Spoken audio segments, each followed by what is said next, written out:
माझं नाव सत्यनारायण मंत्री गोळे.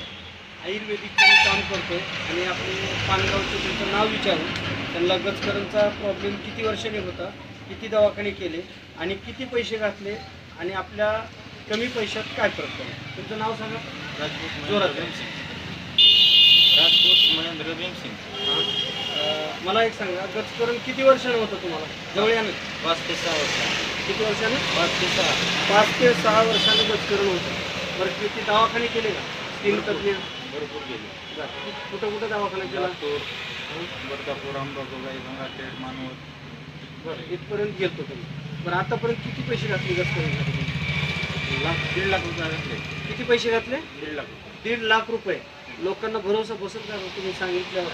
पण तुमचे पैसे गेले. तुम्ही खरं बोलताय का खोटं सांगताय? खरं बोलतो. बरं, आता हे गजकरणचा प्रॉब्लेम होता आणि तुम्ही काय ट्रॅक्टर वगैरे चालवता, बरोबर आहे? त्या धुळीचं काय तुम्हाला अजून त्रास होत होता? त्याचा हे वरी बसून असं घाम ती बसून पसरत होतं जास्त पसरत होतं अजून.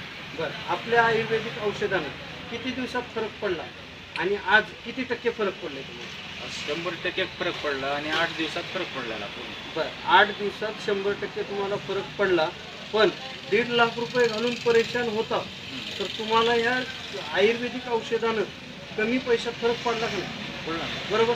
मग हे आयुर्वेदिक घेतल्यामुळं, पण घेण्याच्या अगोदर वडिलांना विश्वास नव्हता ना तुम्हाला विश्वास नव्हता, पण या आयुर्वेदिकनं कमी पैशात तुम्हाला रिझल्ट आणून दिला. हो.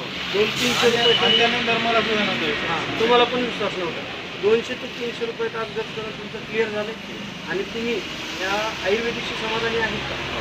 बरं, लोकांना गजकरण असणाऱ्यांना काय सांगू शकता? हे औषध आयुर्वेदिक जरूर वापरा. धन्यवाद. नमस्कार.